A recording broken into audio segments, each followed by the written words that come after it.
নমস্কার দর্শক বন্ধুরা, আশা করি আপনারা ভালো আছেন, সুস্থ আছেন। আমি কবিতা, হারি কিচেন বাই কবিতাতে আপনাদের সকলকে আমি স্বাগত জানাই। আজকে একটা নতুন ধরনের রেসিপি নিয়ে এসেছি। রেসিপি হচ্ছে মটরশুঁটি রোল। আমরা সাধারণত মটরশুঁটি পরোটা খাই, মটরশুঁটি কচুরি খেয়েছি। আজকে একটা নতুন ধরনের রেসিপি তৈরি করবো। 500 গ্রাম হচ্ছে মটরশুঁটি। এই মটরশুঁটিটা আমি আগের থেকেই পেস্ট করে রেখেছি, কারণ কাজের সুবিধার জন্য এটুকু আমাকে করতেই হচ্ছে। 1 কাপ ময়দা, চালের গুঁড়ো, 1 টিস্পুন নুন, চিনি 1 টিস্পুন চিনি, আর তেল দেবো। তেল দিচ্ছি এখানে সামান্য 2 চামচের মতন, 2 টেবিল স্পুন। জলটা ঠিক লাগবে না এখানে, যেহেতু মটরশুঁটির মধ্যে জলের পরিমাণটাই থাকে, সেই জন্য 1 চামচ বেকিং পাউডার দেবো। চাপা দিয়ে রেখে দেবো। এটা ফার্স্ট স্টেপ। সেকেন্ড স্টেপে আমি আলু স্টাফিংটা করব। 500 গ্রাম আলু সেদ্ধ নিয়েছি, ম্যাশ করে নিতে হবে। 100 গ্রাম তেল দিচ্ছি, 100 গ্রাম দিলাম। গোটা জিরে দিলাম, ফোড়নের পেঁয়াজটা আগে ভেজে নেব।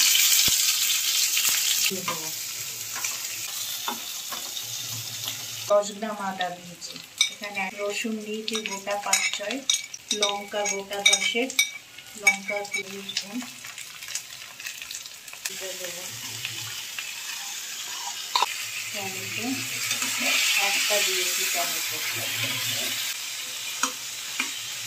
এর গুঁড়ো 2 চামচ, 1 চামচ, যেহেতু 1 চামচ 2 চামচ, 2 টেবিল। সামান্য গোটা জিরে, সামান্য মৌরি, মশলা দিয়েছি, তেজপাতা দিয়েছি। এটা এখন ছড়িয়ে দেবো এর মধ্যে।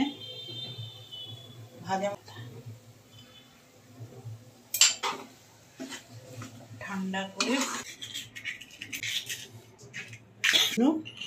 একটু 1 চিমটে লঙ্কা করে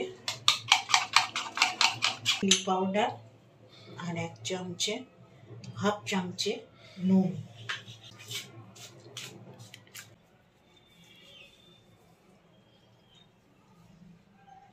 এটা মাখালে আর ফাটবে না।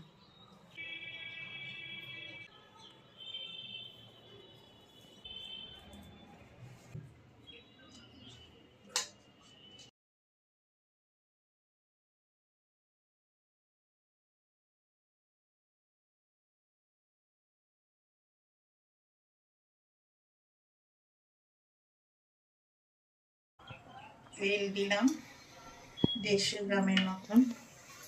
তেলটা গরম হয়ে গেছে। এখন এটা হালকা একটু ভেজে নেব প্রথমে, তারপরে আবার ডবল কোটিং দেবো।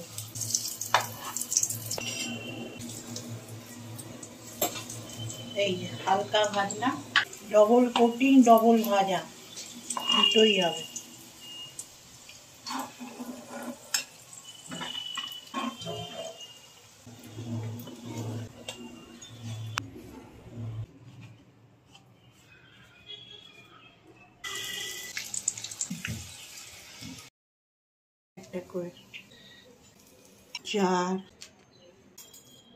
দর্শক বন্ধু, আমার এই মটরশুঁটি রোল তৈরি হয়ে গেছে। আশা করি আপনাদের ভালো লাগবে। কি সুন্দর মুচমুচে, খেতেও খুব সুস্বাদু হবে। এর সাথে টমেটো সস দারুণ হয়েছে। আশা করি আপনাদের এই রেসিপিটা ভালো লেগেছে। ভালো লাগলে আপনার ভিডিওটা লাইক করবেন, শেয়ার করবেন, চ্যানেলটা সাবস্ক্রাইব করবেন। নেক্সট ভিডিওতে আরেকটা নতুন ধরনের রেসিপি নিয়ে আসবো। আজকে চলি।